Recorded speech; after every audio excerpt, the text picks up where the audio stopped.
गुरु प्यारी सात संगत जी, प्यार से कहना धन निरंकार जी।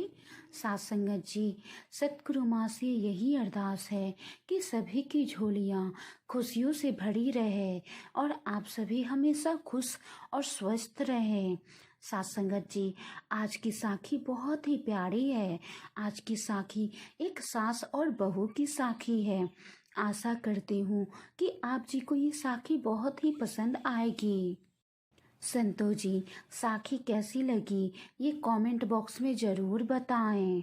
तो समय न गवाते हुए आइए साखी शुरू करते हैं। गुरु प्यारी सात संगत जी, एक घर में सास और बहू दोनों साथ रहते थे। सास और बहू दोनों में बहुत ही प्यार था। जो भी लोग उन्हें देखता था वो यही कहता था कि ये सास बहू नहीं लगते, ये तो लगते हैं जैसे कि माँ और बेटी हैं। सास संगत जी, एक बार सास की कुछ दोस्त मिलने के लिए आई। सास ने अपनी बहू को कुछ चाय नाश्ता लाने के लिए कहा और बहू सास के कहे अनुसार चाय नाश्ता लाने के लिए चली गई। सास संगत जी, सास उन मेहमानों से बात कर रही थी।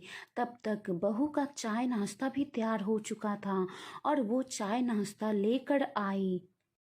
जैसे ही वो चाय नाश्ता लेकर आई, तब तक पीछे से उसने अपनी सास की बातें सुन ली जो वो मेहमानों से कर रही थी। गुरु प्यारी सास संगत जी, सास कह रही थी कि बेटी शक्कर की तरह होती है और बहू नमक के समान। गुरु प्यारी सास संगत जी, सास की ये बातें बहू समझ नहीं पाई और ना ही उसे सास की ये बातें अच्छी लगी। संतो जी, बस उस दिन से बहू उदास रहने लगी। सास ने बहू में हुए बदलाव को महसूस किया और कारण पूछा कि क्या बात है बहू, तुम बहुत ही उदास रहने लगी हो।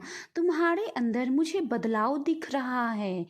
गुरु प्यारी सास संगत जी, बहू ने कारण बताया और कारण बताते समय उसकी आंखों से आंसू निकल रहे थे और वो बोल रही थी, माँ जी, आपके कुछ दोस्त आए थे और आप उन मेहमानों से बोल रही थी कि बेटी शक्कर की तरह होती है और बहू नमक के समान। इसका मतलब क्या है? क्या मैं आपको पसंद नहीं हूँ? क्या मैं आपको अच्छी नहीं लगती हूँ? गुरु प्यारी सास संगत जी, बहू की बातें सुनकर सास ने मुस्कुराकर उसे कहा, बहू, मेरी कही बात तुम ठीक से समझ नहीं पाई।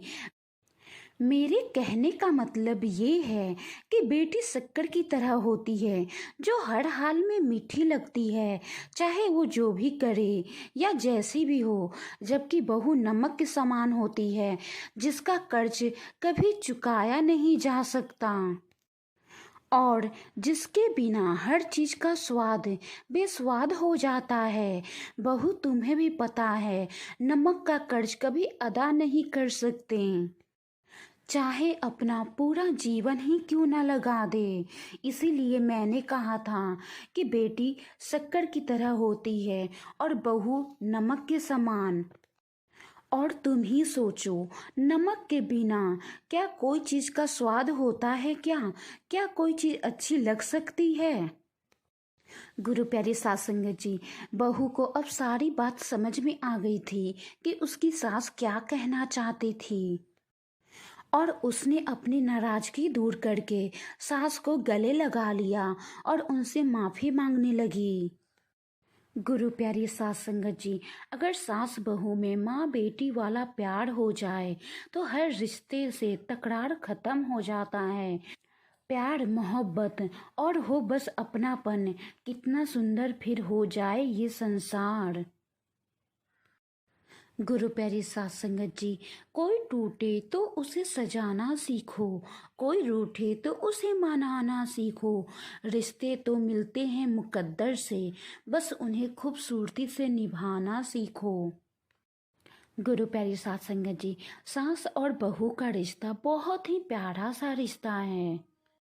अगर बहू अपनी सास को माँ मान ले और सास अपनी बहू को बेटी मान ले तो कभी तकरार होगी ही नहीं। गुरु प्यारे साध संगत जी, हमारे सद्गुरु भी यही सिखाते हैं कि हमें हमेशा प्यार से रहना है, प्यार ही अपनाना है, प्यार ही बांटना है, प्यार से इस गुलशन को सजाना है।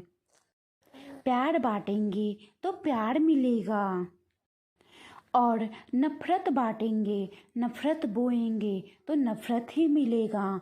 इसलिए हमेशा प्यार से रहें और प्यार ही बांटें।